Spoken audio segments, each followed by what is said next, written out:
Beka, le nouveau leader, Beka, pour vous être utile.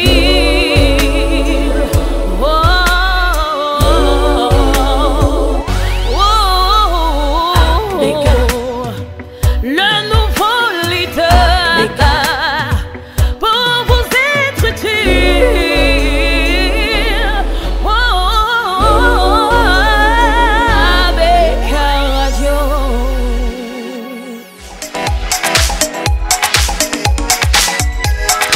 Notre coach nutritionniste orthomoléculaire est avec nous sur la radio et on va parler un petit peu au cœur de toutes ces femmes qui, après l'accouchement, sont devenues vraiment obèses, ou bien de tous ces hommes qui n'en peuvent plus parce que le lit de 2-3 places ne suffit plus pour les deux. Donc il faut encore en rajouter, ça devient un petit peu compliqué. Le jour du mariage, il arrivait à la porter pour les photos, mais après ça devient compliqué. Il n'arrive plus. J'ai d'ailleurs suivi l'histoire d'un homme qui voulait porter sa femme le jour de la célébration des 10 ans de mariage, mais il n'arrivait plus, ils sont tombés tous les deux. Et on va devant chercher toutes le les deuxième caméras. bureau à ce moment.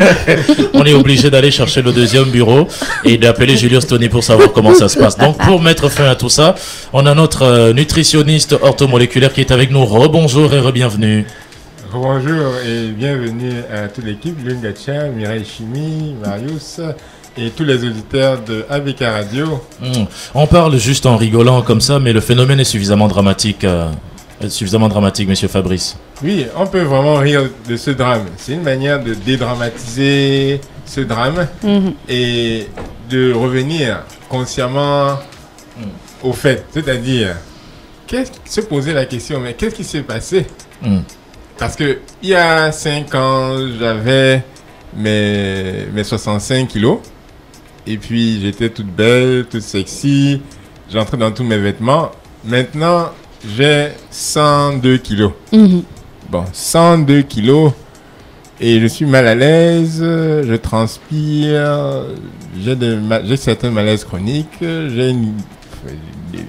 Mon appétit, j'arrive pas à le contrôler. Etc. Donc, et puis j'ai fait déjà 4-5 régimes. Et ça n'a pas marché. Ça n'a pas marché. Donc, je ne sais plus quoi faire. Donc, ça, c'est un scénario. Ce scénario qui se répète infiniment maintenant à cette époque-ci. Ouais. Alors, Monsieur Fabrice Semeni, comment comprendre justement qu'une femme, par exemple, vous venez de prendre l'exemple qui avait 65 kilos, après seulement un accouchement se retrouve à 120 kilos. Pourtant, elle se disait, accoucher n'est pas forcément prendre du poids. Comment comprendre cela? Tout part de quoi pour en arriver là? Oui, c'est vraiment la chose qui m'intéresse le plus. Comprendre par quel mécanisme est-ce que ça se produit. Ouais. Oui, je vais entrer un peu dans l'historique. Avant que la femme ne tombe enceinte, il y a une hormone qu'on appelle une glande qui produit des hormones, qui s'appelle l'hypothalamus, qui nous aide dans la digestion des aliments, qui contrôle notre sommeil, qui nous protège au niveau de la production des antioxydants, etc. Donc c'est cet hypothalamus-là qui assure ce rôle-là d'alimentation, de nutrition, que tout se passe bien. Donc, après maintenant, pendant la grossesse, qu'est-ce qui se passe? Il y a une hormone qui s'appelle HCG, qui prend maintenant le relais. Parce que l'enfant qui se forme dans le placenta, il devient maintenant la priorité. Tout ce que la femme mange, il faut que l'enfant s'en approprie pour sa croissance. Le système nerveux, le système digestif doit se former, etc. Les os, les muscles. L'enfant maintenant, elle devient la priorité. Donc cette hormone HCG qui prend maintenant les devants assure que l'enfant ait d'abord les nutriments nécessaires. Donc elle puise, en fait cette hormone exige que les nutriments soient puisés dans le corps de la femme et puis soient dirigés vers l'enfant. Et puis le reste maintenant est destiné à la mère. Ça c'est pendant les 9 mois. Après l'accouchement, qu'est-ce qui se passe? L'enfant devient maintenant une priorité pour la mère. Maintenant, il faut s'occuper de l'enfant. Il n'y a pas assez de temps. les nuits sont très courtes. Et là, maintenant, il y a le stress qui vient. Dans le plan hormonal, maintenant, il y a une production d'une hormone qui s'appelle le cortisol. C'est une hormone de stress sur le long terme. L'adrénaline, c'est sur le court terme. C'est-à-dire, quand le chien te poursuit, il y a une production rapide d'adrénaline. Ouais. Ou bien quand le camion veut te cogner, il y a... Oui. Là, c'est l'adrénaline sur le court terme. Maintenant, sur le long terme, pendant des mois, les nuits sont courtes. Donc, il y a une production de cortisol, qui est une hormone de stress. Ouais. Et cette hormone de stress, maintenant, prend le dessus. Et cette hormone de stress dérègle toutes les autres hormones, c'est-à-dire l'appétit, la stabilité émotionnelle. Et même les hormones du métabolisme, qui est l'hormone de la thyroïde, est déréglée. Et c'est l'hormone de la thyroïde qui règle la température dans le corps, qui assure que l'aliment qui est consommé produise assez de chaleur pour produire assez de chaleur dans le corps et être désintégré. Donc, l'hormone qu'on appelle le cortisol prend maintenant le dessus et dérègle plusieurs fonctions de l'organisme si la femme n'a pas pris les mesures pour être en paix. Donc, c'est ce dérèglement-là progressif qui fait que le cortisol est là pris le dessus. Maintenant, la femme subit. Il y a les pertes d'appétit, l'appétit est déréglé, l'insuline est produite en grande quantité maintenant. Oui. Les hormones de la thyroïde sont produites en très faible quantité. Or, la thyroïde, c'est ça qui gère le métabolisme. La femme commence maintenant à prendre le poids. En plus, donc le cortisol reste. Donc, parce qu'il y a toujours le stress. Si la femme n'a pas établi un bon système de gestion dans son foyer, c'est rarement le cas parce qu'on n'a pas les notions de nutrition. Elle va continuer à subir les volontés de son cerveau. Prends ceci, parce que dans la bibliothèque de chacune de ces femmes, il y a ce dont le cerveau a besoin pour être en équilibre. Les beignets, le Coca-Cola, les chocolats, le couscous, le kaolin. Donc le cerveau va puiser dans cette bibliothèque-là pour commander ce qu'il faut à la femme de manger immédiatement. Mais ce ne sont pas les bons aliments qu'il y a dans la bibliothèque de cette femme. Ouais. Donc elle va prendre le beignet et le chocolat pour essayer de s'établir. Et là, maintenant, la glycémie va augmenter continuellement, etc.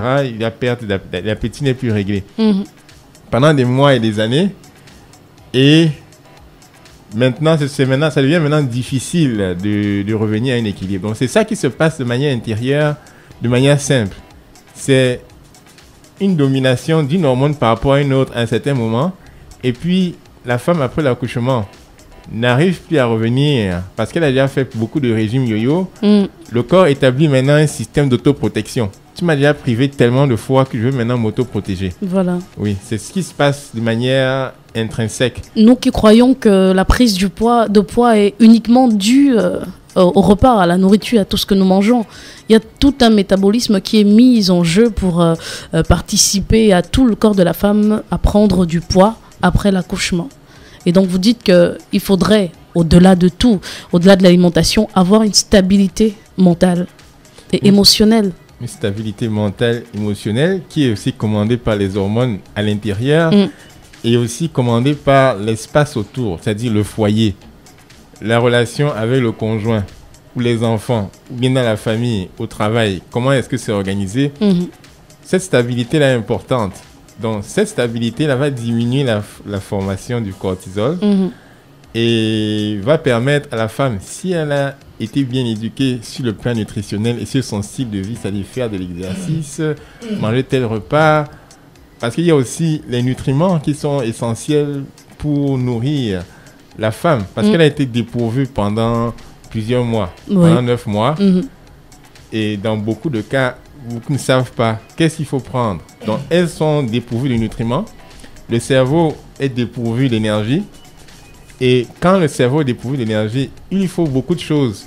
Donc, tout ce qu'elle trouve sur son chemin, sur son passage, elle ingurgite.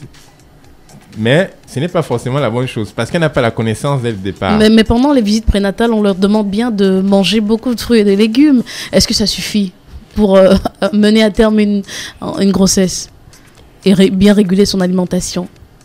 Le temple humain est l'organisme le plus complexe de l'univers. Et manger beaucoup de fruits, c'est-à-dire c'est beaucoup plus complexe que même la construction d'un immeuble sans étage. Parce qu'il y a le corps tout ce qui existe comme machine, comme appareil dans le monde, les avions, les fusées, les bâtiments, se basent, les antennes, les caméras, les ordinateurs se basent sur le fonctionnement du temple humain. Oui. Tout ça, les oreilles, tout ça. Donc, c'est l'entité la plus complexe. Et manger beaucoup de fruits et légumes n'est pas la connaissance, en fait. Donc, et la nature est tellement riche. Et la femme n'ayant pas cette connaissance ne fait pas le suivi. Ne fait pas le suivi, ne sait pas comment faire de manière précise. Parce que manger beaucoup de fruits et de légumes, ce n'est pas fait dans la réalité. Très peu savent le faire. Et ce n'est pas seulement les fruits et légumes qu'il faut consommer. Donc, il y a des nutriments spécifiques, il y a des besoins spécifiques qui ne répondent pas et qui n'ont rien à voir avec manger beaucoup de fruits et légumes, ne pas prendre trop de sel. Non, c'est pas ça. Alors, Monsieur Fabrice Yemeni, je vous prends le cas de deux dames. On a Nadine et Anne. Elles ont toutes le même âge. Alors, Nadine et Anne tombent enceintes. Et puis, Anne, après un moment donné, après l'accouchement, l'allaitement, Anne va jusqu'à 100 kilos. Donc, elle prend 40 de plus. Mais par contre, Nadine reste à 65 kilos. Anne, on lui dit qu'après l'accouchement, à l'arrêt de l'allaitement, elle va revenir au poids normal. Mais sauf qu'il n'en est rien du tout. Alors, voilà, 2 poids, 2 mesures. Comment expliquer tout cela? Donc voilà deux personnes qui apparemment sont dans la même situation, Nadine et Anne. Mais pourquoi est-ce que Nadine devient plus obèse? Parce que finalement peut-être mange la même chose que Anne. Et puis Anne a une situation plutôt stable. Donc, il y a déjà le passé. Parce que ce qui se passe maintenant, il y a déjà le background. Oui. Il y a une source. Et il y a l'éducation, parce que Anne et Nadine n'ont pas la même éducation, n'ont pas le même corps physique, n'ont pas la même... et l'alimentation que chacune des deux a eue durant les 15-20 dernières années va maintenant jouer sur la formation du bébé et les besoins. Donc, si Nadine, par exemple, je suppose que Nadine, c'est celle qui a le poids stable, si Nadine a 3 repas par jour, des produits laitiers, viande, poisson, elle consomme assez de légumes, 5 fruits et légumes par jour. Elle mange tout. Elle mange tout. Et elle sait mesurer son appétit. Elle fait des cures de temps en temps. Elle va voir son médecin, son nutritionniste. Elle sait contrôler son niveau de cholestérol. Elle connaît les hormones de son corps. Et elle sait qu'elle est dans une rangée de 65-70 kilos. Elle s'arrange. Elle se pèse une fois par mois. Lorsqu'elle atteint 70 kilos, elle fait attention. Elle revient à 66-67. Donc, elle apprend à connaître son corps au fil des années. Donc là, il y a des chances qu'elle ne déborde pas peut-être les 10 kilos qui sont pris lors de la grossesse. Et que maintenant, après la grossesse, elle revient à son poids stable, normal. Par contre, Anne, qui n'a pas d'éducation nutritionnelle et qui est assaillie par sa famille, qui lui apporte du couscous, qui apporte du héros, qui apporte, même si c'est beaucoup de fruits et de légumes, elle mange à sa faim, elle mange même plus qu'elle ne devrait manger. Et justement, est-ce qu'il faut manger pour 2, comme on entend habituellement? Je viens d'accoucher, il faut manger pour 2 pour nourrir bébé. Ça s'entend très souvent dans les rues et dans les foyers. Manger pour 2, non. Manger pour 2, non. Pourquoi? Parce que le corps a besoin de beaucoup plus d'éléments nutritifs, c'est-à-dire le calcium, les protéines pour former les tissus du bébé, le calcium pour les os. C'est pour ça que beaucoup de femmes courent après le kaolin parce qu'elles n'ont pas assez de calcium. Il faut du fer, il faut de l'acide folique, il faut du zinc pour le système de défense. Il faut assez d'eau. Après, pour la période, il faut de l'allaitement. Donc, lorsque le corps a besoin de ces éléments identifiés là, maintenant il se sent rassasié, à l'aise, en équilibre. Mais lorsque ça manque, le cerveau va lancer un signal pour dire que ça manque, donc il faut manger plus. Donc la personne va manger plus de beignets, de couscous, trop de viande, mais qui ne répondent pas aux besoins parce qu'il n'y a pas la connaissance dès le départ et parce que le système, disons, l'élément, s'il faut dire, les éléments les plus essentiels pour la croissance sont ceux que j'ai cités là. Oui. S'il n'y a pas assez d'acide folique, le système nerveux de l'enfant n'arrive pas à croissance jusqu'au bout. Et puis, on arrive à des enfants qui naissent. Ils n'ont pas un système du cerveau à terme équilibré. Oui. ils n'ont pas un système de défense à terme aussi suffisamment fort. Donc, et la femme aussi va subir si elle n'en a pas suffisamment dans son bagage.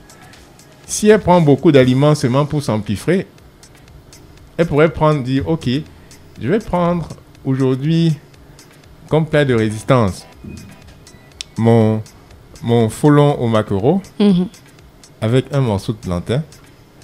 Le matin, je vais prendre mon lait de banane au sésame qui va me donner beaucoup de calcium. Je vais prendre dans l'après-midi une boisson à base de citron et d'orange et je vais le mélanger avec du persil pour donner vraiment un peu de tonus à mon sang et pour diminuer les risques d'anémie parce qu'il y a aussi un peu de fer dedans. De temps en temps, de la viande rouge aussi pour remonter le taux de fer, du haricot, etc. Là, le corps a la substance pour être fort. Sauf que tous ces repas ne rassasient pas, docteur. Vous ne rassasient pas du tout. Monsieur Fabrice Yéméné, vous parlez du légume avec un petit morceau de plantain, alors que moi, je vois par exemple 10 morceaux de plantain bien lourds dans l'assiette, avec un bon plat de légumes. Ça, à ce moment donné-là, tu manges, tu es content, tu dis oui. Mais quand vous parlez juste un peu de légumes avec un morceau de plantain et tout ça, c'est un peu compliqué tout de même. En fait, il y a 3 à 4 repas par jour. Tout ne va pas sur un seul. On ne mise pas seulement sur un repas. Et c'est là maintenant que tout se joue. Parce que le corps peut métaboliser une certaine quantité. Et il y a un problème lorsque le corps lui donne beaucoup de choses. On ne sait pas, il ne peut pas travailler tout ça, le métaboliser. Donc lorsqu'il y a le repas, lorsqu'elle se lève, il y a son thé qu'elle boit. Le premier repas du matin, il y en a. Elle prend un encas, disons, peut-être à 11h. Et à son repas de 13h. Elle prend un fruit à 17h. Et le soir aussi, elle peut prendre un petit repas. Donc, ça fait que c'est équilibré. On ne mise pas sur beaucoup de choses. Et puis, on ne mise pas sur l'indigestion. Parce que le corps a besoin de ces éléments nutritifs-là. Ce n'est pas la quantité de nourriture. Et quand on mise sur la bonne quantité de nourriture, ça fait que la glycémie augmente beaucoup, le poids augmente.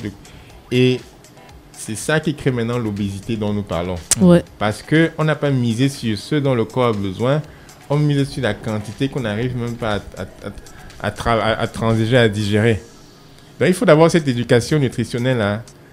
Et tout c'est basé d'abord sur le cerveau. Tant que le cerveau ressent qu'il y a des manques, il va envoyer les signaux pour dire « donne-moi encore ». Alors parlons du cas d'une dame de Geneviève qui allait encore. L'enfant a déjà 9 mois par là. Elle allait encore, mais elle a pris 20 kilos de plus et on lui a dit qu'après l'allaitement, les choses vont se rétablir. Donc il ne faut pas qu'elle fasse d'efforts. Qu'est-ce que vous lui dites? Je lui dis qu'il faut miser sur les éléments qui vont rendre son lait beaucoup plus abondant. Quels sont ces éléments? Il y a déjà l'eau. Parce que s'il n'y a pas d'eau, il n'y aura pas suffisamment de lait. Il faut les nutriments dont j'ai noté tout à l'heure. L'alimentation lors de l'allaitement est quasi semblable lors de la période de grossesse. Oui. Et justement, c'est la même chose. Ça devrait être la même chose. Donc, ça va maintenir la nutrition que l'enfant demande. Parce que l'enfant, il demande ces nutriments. En plus de cela, il faut, en général, des protéines, du calcium, du fer, du zinc, des vitamines B, etc. Il faut aussi une supplémentation. Parce que le nutritionniste, pendant cette période-là, le corps a des besoins. Le nutritionniste sait quoi donner en plus à cette femme-là lors de cette période. Parce qu'elle en a besoin plus par rapport à son corps qui a subi tel problème. Parce qu'elle est à son 3e accouchement. Elle est à son 3e accouchement et elle a pris 10 kilos les 5 dernières années et elle a une faiblesse osseuse. Elle a un problème d'anémie. Là, la recommandation est différente que si elle est en forme. Parce que si elle est déjà anémie à la base et qu'elle veut mettre au monde un enfant, l'enfant va naître anémié. Et la mère va rester anémiée. Son cas va s'empirer. Et l'enfant va venir au monde avec des déficits d'immunité. Donc, ce n'est pas seulement sur la nourriture, la quantité de nourriture, c'est sur ces éléments-là aussi. Mais justement, pour comprendre le cas de Geneviève, au quartier, est-ce que c'est une science exacte ou un mensonge? Au quartier, on nous dit, par exemple, pour une femme qui a déjà accouché et qui est encore en train d'allaiter, mais qui a pris 20-25 kilos de plus, on lui dit non, ne t'inquiète pas, ne fais pas d'efforts. Juste quand tu vas arrêter l'allaitement, tu vas reprendre ton poids normal. Est-ce que c'est un mensonge ou c'est une science exacte? Est-ce que la femme, à l'arrêt de l'allaitement de l'enfant, est-ce que... Perd obligatoirement Ouais. les kilos. Elle perd d'abord, elle ne perd pas obligatoirement les kilos. Elle les perd si elle maintient un bon cap de nutrition, c'est-à-dire une bonne base alimentaire de nutrition. Mais elle ne les perd pas si elle a trop de stress, si dans son corps, elle n'a pas établi l'équilibre. Donc, elle peut perdre les kilos parce que déjà, l'enfant puise beaucoup de nutriments. L'enfant qui consomme le lait, qui allaite, il consomme beaucoup de nutriments. Donc, ça puise encore de l'énergie. Mais il faut que son appétit soit équilibré. Il faut qu'elle mange les nutriments essentiels. Comme ça, elle a les nutriments dont il a besoin. Et qu'elle mange maintenant comme avant sa conception. Elle mange comme avant sa conception. Le poids va s'auto-équilibrer. Mais il ne va pas s'auto-équilibrer si les causes qu'on a évoquées en début d'émission restent. C'est-à-dire trop de cortisol, trop de stress, un appétit déréglé. Et si elle n'est pas coachée, si elle n'est pas coachée, elle ne va pas revenir à la normale. Elle ne va pas rééquilibrer tout un système hormonal qui est... Il y a l'insuline à équilibrer, il y a la sérotonine pour le cerveau, il y a la dopamine aussi dans le cerveau, il y a la thyroïde. Donc les hormones thyroïdiennes, lorsque, après l'accouchement, ça perd un peu, ça diminue, il y a une déficience des hormones thyroïdiennes, donc le métabolisme devient plus lent. Pour transformer la même patate, il faut plus d'énergie, mais il y a moins d'hormones thyroïdiennes. Donc il faut rétablir ça avec des nutriments essentiels, tels que l'iode, etc. Pour maintenant, et là maintenant, la production de chaleur va maintenant augmenter. Donc, lorsque c'est mis au goût fixe, là maintenant, là c'est le spécialiste qui part. Là, c'est le spécialiste, c'est les nutriments qui vont faire le travail. Ce n'est pas forcément le gros plat de nourriture ou bien manger plus, manger moins. Mais ce sont les nutriments que nous ne voyons pas qui font le travail. Et là, l'appétit revient, le bébé en forme, la femme également. Voilà qui est bien dit. Nous recevons sur notre antenne Monsieur Fabrice Yéméné. Il est orthomoléculaire, nutritionniste. Orthomoléculaire. Voilà. Nutritionniste orthomoléculaire. Merci pour ces pépites d'or que vous donnez à toutes ces femmes-là. Et puis quand je parle de femmes, je me souviens d'une autre que j'ai vue. Vraiment, elle pèse plus de 180 kilos. Pourtant, elle pesait au départ presque 60-65 kilos. Après un accouchement, elle a commencé à prendre assez de poids. Et jusqu'aujourd'hui, rien du tout, rien n'a changé. Pas de chemin retour. Malgré tout ce qu'on lui a dit, malgré tout ce qu'elle a pu prendre, tout ce qu'elle a ingurgité, pas de chemin retour. Elle est à plus de 180 kilos aujourd'hui. Alors maintenant, nous voulons savoir quel peut être l'impact. Aujourd'hui, enfin, elle n'aime pas son corps pour dire comme au quartier. Quel peut être l'impact de l'obésité? Déjà, quels sont les types d'obésité qu'on retrouve finalement chez les femmes qui ont déjà accouché? Est-ce que c'est des obésités complètes ou des obésités partielles? Puisque souvent on parle de l'obésité abdominale, de l'obésité circonscrite. Quels sont les types d'obésité qu'on retrouve finalement chez les femmes qui ont déjà accouché? Il y a 4 types d'obésité. Notamment, je fais ces schémas sont dans mon bureau, c'est clairement fait. Et le type d'obésité fait référence à une partie du corps qui ne fonctionne pas assez bien. Il y a l'obésité généralisée, donc tout le corps prend le volume. Tout le corps prend le volume. Ça, c'est une. Ça fait référence à une anomalie spécifique qui est une anomalie de la glande thyroïde. Il y a l'obésité qui est liée à un ventre tombant. C'est-à-dire le ventre prend le volume et devient tombant, flasque. Comme celui des policiers. Certains. Donc, là, ça fait référence. Là, il n'y a pas seulement le ventre qui est flasque, il y a une petite bosse qui peut aussi apparaître sur le dos. Les jambes aussi sont très fragiles. Là, c'est les glandes surrénales qui sont affaiblies. Les glandes surrénales sont affaiblies en rapport aussi avec une glycémie qui est trop élevée. Donc ça, c'est aussi un rapport avec les hormones. Le premier, c'était les glandes thyroïdes. Là, maintenant, c'est les glandes surrénales. Le troisième, c'est les hanches. Les hanches, là, très présentes chez les femmes. Les hanches sont proéminentes. Ouais. Les hanches, les fesses. On appelle cela les courbes. Les courbes. Les hanches, les courbes sont très proéminentes. Les fesses, par rapport au buste. Et là, ça, à vue d'œil, on voit le déséquilibre. Donc ça, c'est une forme qui fait appel à un désordre hormonal, une production excessive d'une hormone qu'on appelle l'estrogène et qui n'est pas régulée dans le corps. Et ça, c'est une anomalie. C'est un type d'obésité. Il y a aussi, la quatrième, et non des moindres, c'est le ventre ballon. Ouais. Le ventre ballon est consommation d'alcool, de bière et tout ça. Plus présent chez... Ça, c'est pour William Melly, ça. On appelle ça au Cameroun le ventre administratif. Le ventre administratif. Ouais. Et si on fait un tour à l'intérieur de ce ventre... On va voir qu'il n'y a rien d'administratif dedans. Dites-nous ce qu'il y a à l'intérieur, monsieur Fabrice Semeni. Quand il fait un tour, qu'est-ce qu'on y retrouve? C'est tout sauf l'administration. Donc, c'est autant passionnant parce que à chaque fois, lors de mes consultations, je fais un scanner où je peux voir un schéma de ce qu'il y a à l'intérieur. Et le client peut aussi voir ce qu'il y a à l'intérieur. Et c'est aussi fascinant qu'on peut voir les formes, les courbes du côlon. Ouais. Les courbes du côlon.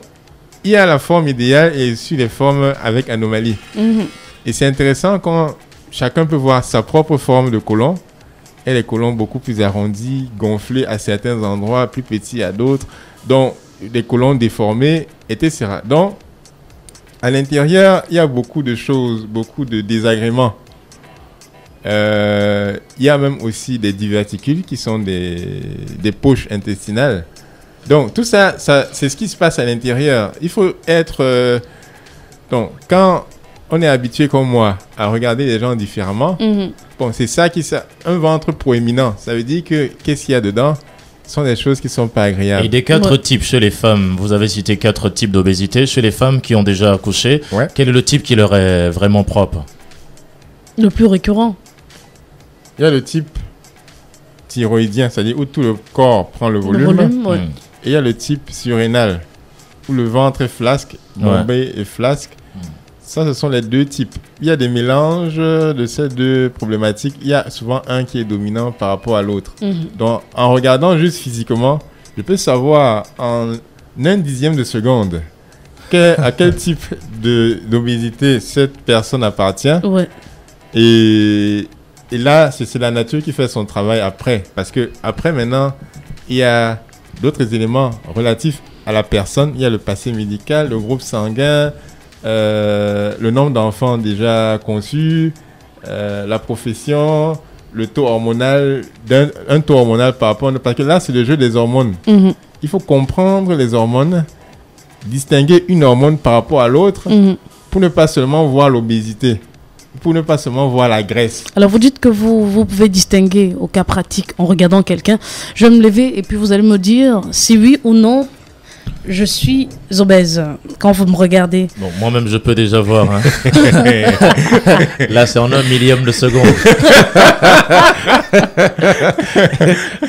Laissez les spécialistes parler, s'il vous plaît. Consultation pratique. Consultation pratique.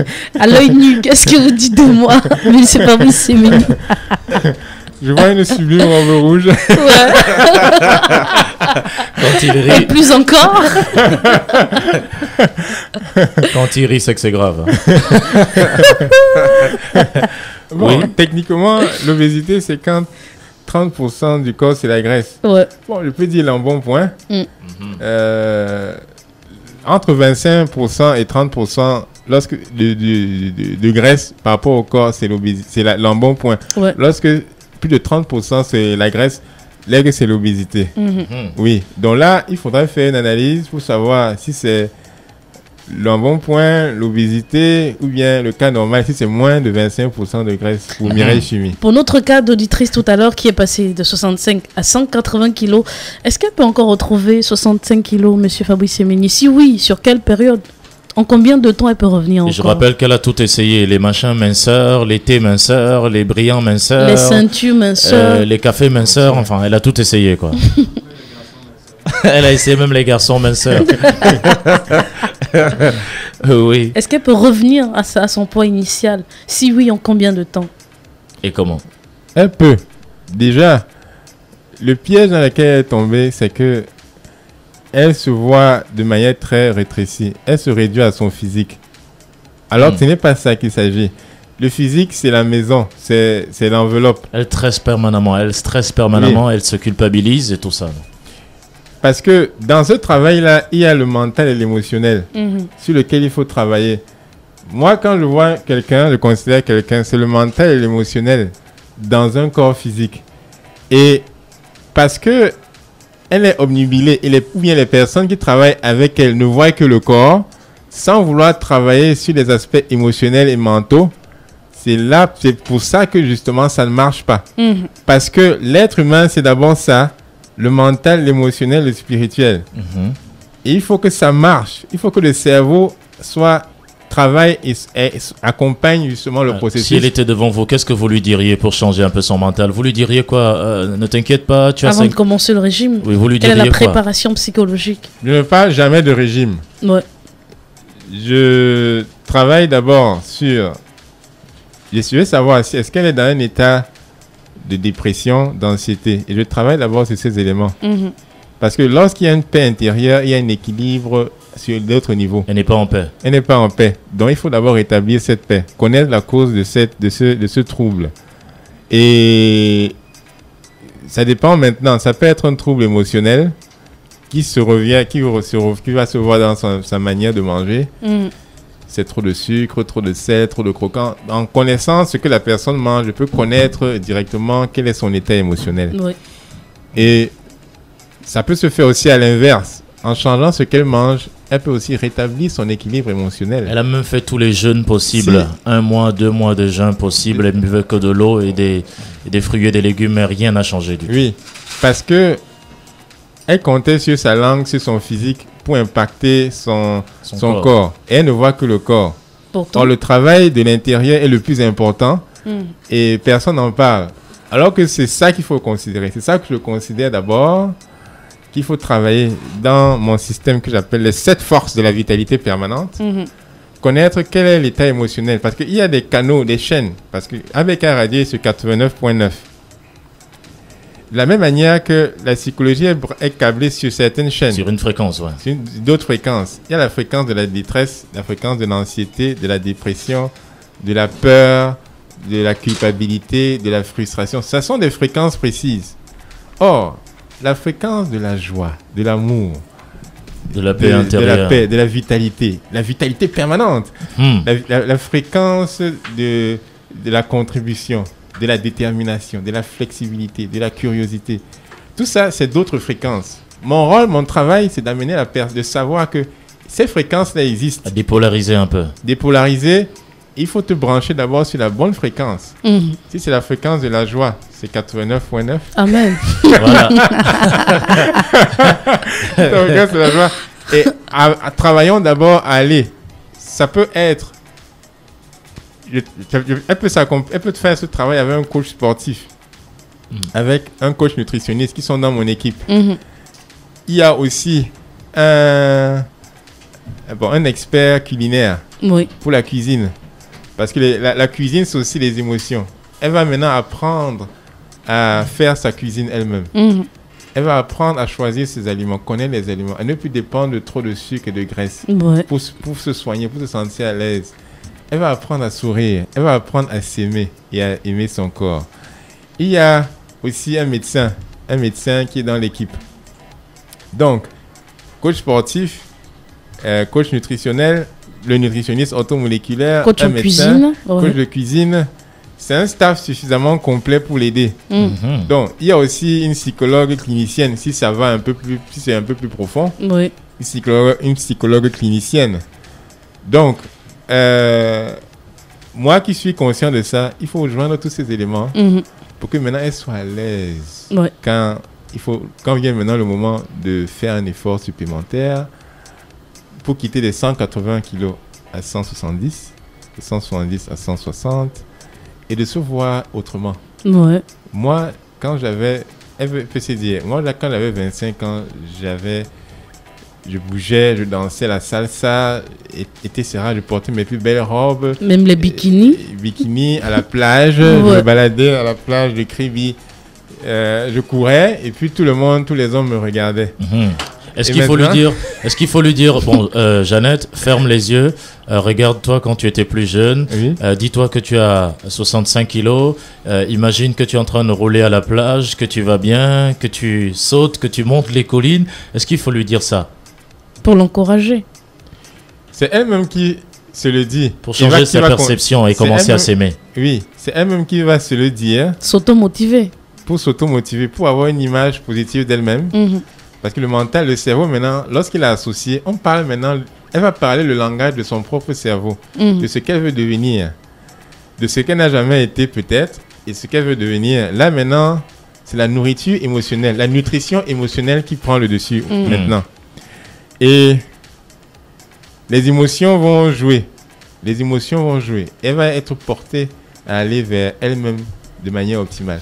Voilà, merci beaucoup Fabrice Yemeni. On va partir dans quelques minutes, Ouais, mais je- avant, on va évoquer toutes les conséquences justement qui sont liées à l'obésité sur la femme enceinte, parce que je connais une autre femme enceinte qui, justement, après un surpoids, est tombée enceinte, mais l'enfant est... Enfin, ça passait toujours... Comment on appelle ça, en fait? Ça faisait que Fausse sortir. couche. Oui, il y avait toujours des fausses couches. Après, on lui a dit qu'au niveau du ventre, puisque le ventre était tellement gros, il y avait cette obésité abdominale, donc ça ne faisait que sortir. On disait que les trompes ont fait quoi à cause de l'obésité? Donc ça, j'en sais rien. Quel peut être l'impact, justement, de cette surpoids. obésité, de ce surpoids sur la femme qui a envie d'accoucher encore? Lorsque l'obésité persiste, c'est-à-dire le taux de graisse demeure au-delà de 30% dans le corps, il y a les risques de malaise chronique tels que le diabète. Mhm. Même dans l'obésité, l'obésité peut devenir l'obésité morbide. Mhm. Là, on parle de 180, 200 kg, 250 kg. Ouais. Il peut avoir l'hypertension artérielle, les palpitations, le AVC, etc. Les désagréments au niveau des os, Mhm. des fractures même. Hein. Il y a aussi les risques de formation de fibromes, de myomes, parce que ce sont les déchets. Mhm. Lorsque le corps montre des signes d'obésité, l'obésité c'est quoi? C'est la graisse et les déchets. Et la graisse, c'est l'endroit le plus favorable pour stocker les déchets, les toxines. Mhm. Donc, les personnes qui ont le plus de graisse sont les personnes qui ont le plus de déchets, de toxines. Parce que le corps, l'intelligence suprême du corps va refuser de mettre ces déchets-là dans le cerveau, dans le corps, dans le cœur, qui sont des organes vitaux. Donc, il va se dire, OK, quel est l'endroit où je peux garder ces déchets-là? OK, il y a un endroit qu'on appelle la graisse au niveau des fesses, là, sur la fesse gauche et Je sur la fesse renvoie, droite. ouais. Oui, c'est mieux que je garde ça là-bas. Ou bien au niveau du ventre. Wow. Mhm. Et c'est là maintenant les déchets, les métaux lourds, les pesticides, les déchets d'alcool vont maintenant ou bien des cigarettes, si Se elles fument, loger, ouais. vont maintenant se loger et vont maintenant créer d'autres malaises. Mhm. Mhm. Donc, si ça peut être une motivation pour en avoir moins de graisse, Mhm. ça peut l'être. Alors pour sortir, je pose une dernière question avant de donner votre contact, Monsieur Siemeni.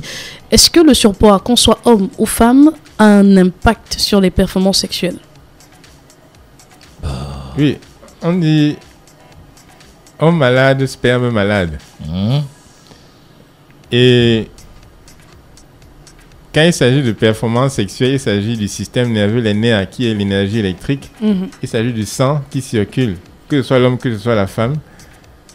Il s'agit des muscles et des tissus, que ce soit l'homme, l'appareil sexuel de l'homme, que ce soit de la femme, il y a des tissus. Mhm. Il y a des vibrations. Donc, quand il n'y a pas de vibrations, quand il y a beaucoup de graisse, il y a beaucoup de graisse dans le sang, il n'y a pas une bonne circulation. Oui. Donc, Mhm. il ne peut pas avoir une bonne érection chez l'homme, il ne peut pas avoir une bonne sensibilité chez la femme. Mhm. Si l'homme et la femme subissent trop de stress dans la journée, le circuit électrique est brisé. Il n'y a pas la vitalité, il n'y a pas la joie, il n'y a pas la paix intérieure. Il y a comme un court-circuit intérieur. Il ne peut pas avoir une vibration, une chaleur naturelle. Il ne peut pas avoir un courant électrique là. Et c'est ce courant électrique qui est la première idée. Il faut qu'il y ait un charme là. Et quand il y a ce courant électrique, il y a une attraction intime entre Mutuelle, les deux, ouais. mutuelle. Mhm. Lorsque les deux sont stressés, le courant électrique n'existe plus. Et c'est ça déjà. Donc là maintenant, quand on parle de performance sexuelle, il faut d'abord aller sur les fondamentaux. C'est-à-dire, qui suis-je? Est-ce que je suis à l'aise avec moi-même? Est-ce que je communique avec mon conjoint? Est-ce que je suis est-ce que je suis pas trop... Ben, en fait, ça vient après. C'est le prochain sujet qu'on va évoquer avec vous, certainement à votre prochain passage ici, Monsieur Fabrice Yemeni, parce que le temps, oui. ne nous permet pas. Je rappelle que vous êtes le boss de Happiness Potential. Vous êtes situé à quoi? Et vous répondez au numéro de téléphone 6 98 01 85 39. 6 98 01 85 39. Donc, si vous voulez avoir Monsieur Fabrice Yemeni, si vous voulez vous lui écrire un WhatsApp, pourquoi pas, il répondra certainement. Et vous prendrez rendez-vous pour le rencontrer afin de participer à être au top de votre vitalité.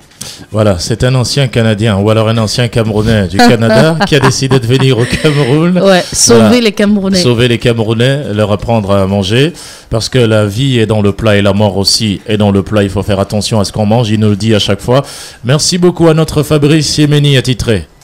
Merci, c'est un grand plaisir toujours avec Radio. Vitalité permanente. Il brûle, il y a les flammes permanentes. Vitalité permanente. Vitalité permanente. On va se revoir une prochaine fois certainement sur le sujet obésité et performance sexuelle.